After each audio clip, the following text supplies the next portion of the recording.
வணக்கங்க. இன்றைக்கி நம்ம என்ன செய்ய போகிறோன்னா, ஒரு வித்தியாசமான முறையில் ப்ரெட் டோஸ்ட்டு செய்யலாம்.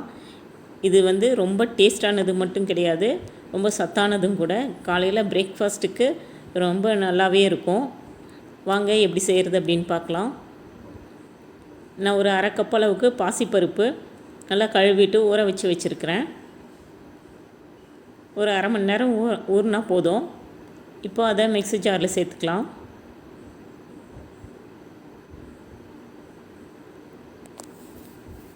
இப்போ இதை நல்லா அரைச்சிட்டு வந்துடலாங்க.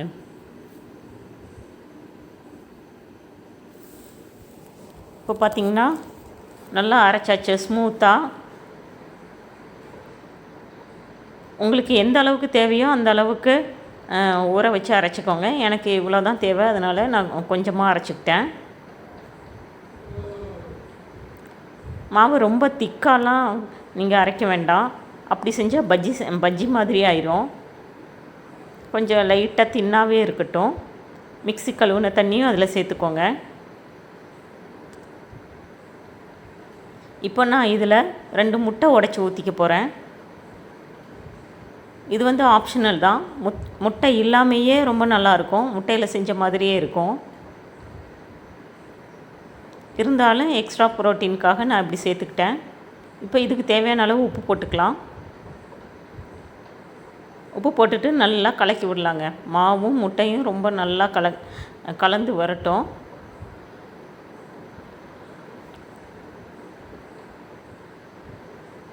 பாருங்கள், மாவு ரொம்ப திக்காலாம் இல்லை.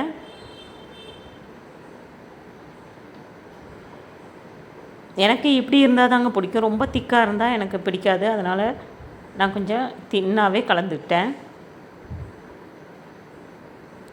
இப்போ இதில் கொஞ்சமாக இஞ்சி பூண்டு பேஸ்ட்டு போட்டு கலந்துக்கலாம். இஞ்சி பூண்டு பேஸ்ட்டு இல்லைன்னா பூண்டை சின்ன சின்னதாக கட் பண்ணி போட்டுக்கோங்க. இப்போ நான் பொடியாக கட் பண்ணி வச்சுருக்கிற பச்சை மிளகா, பொடியாக கட் பண்ண பெரிய வெங்காயம், பொடியாக கட் பண்ண கொத்தமல்லி இதெல்லாம் சேர்த்துக்கிறேன். கேரட் இருந்தால் கேரட் கூட நீங்கள் சேர்த்துக்கோங்க. இதோட மசருல்லா சீஸ் இருந்ததுன்னா துருவி சேர்த்துக்கோங்க, அதுவும் நல்லாயிருக்கும்.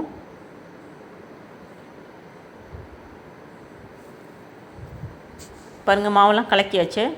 இப்போ ஒரு தோசைக்கல் அடுப்பில் வச்சுட்டு நான் பட்டர் போட்டுக்கிறேன். நீங்கள் நெய் இருந்தால் நெய் போட்டுக்கோங்க, இல்லைன்னா ஆயில் போட்டுக்கோங்க. பட்டரில் செய்யும்போது இன்னமும் நல்லா இருக்குங்க, ரொம்ப வாசனையாகவும் டேஸ்ட்டாகவும் இருக்கும்.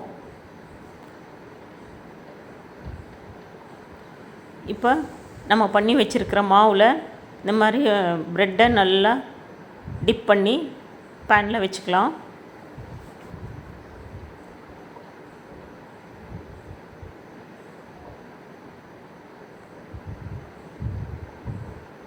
மேலே அந்த வெங்காயம் அதெல்லாம் தூவி விடலாம்.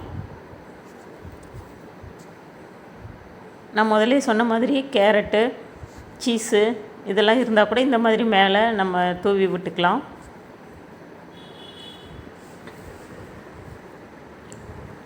ஒரு 2 நிமிஷம் டிஸ்டர்ப் பண்ண வேண்டாம், மீடியம் ஃப்ளேம்லேயே நல்லா வேகட்டும். இப்போ அடுத்த பக்கம் திருப்பி போடலாம். லோ ஃப்ளேமும் வேண்டாம், ஹை ஃப்ளேமும் வேண்டாம், மீடியம் ஃப்ளேம்லேயே நல்லா வேக வச்சு எடுங்க. பருப்போட பச்சை வாசனை போகணும், அப்போ தான் நல்லாயிருக்கும்.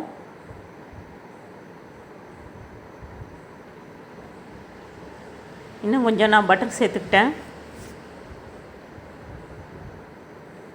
நல்லா 2-3 முறை திருப்பி திருப்பி போடலாம்.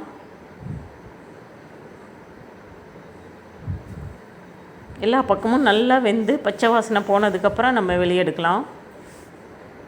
இப்படி நல்லா அமுக்கி விடுங்க, அப்போ தான் அந்த வெங்காயமெல்லாம் நல்லா செட் ஆகும்.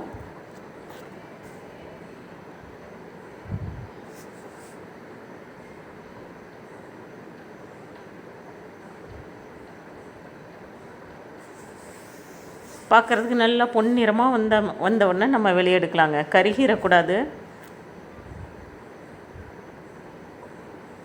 இப்போ பார்த்திங்கன்னா ரெடி ஆகிடுச்சு. இப்படி பேன்லேயே வச்சு நம்ம கட் பண்ணலாம். இப்படி கட் பண்ணும்போது எனக்கு ரொம்ப ஈஸியாக இருக்கும்.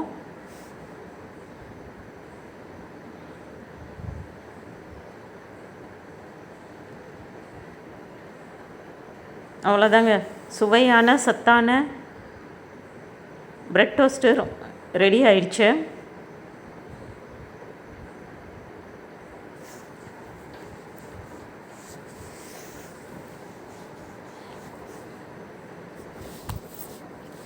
இப்போ இதில் பார்த்தீங்கன்னா நீங்கள் இந்த மாதிரி சாஸ் வச்சு சாப்பிட்லாம்.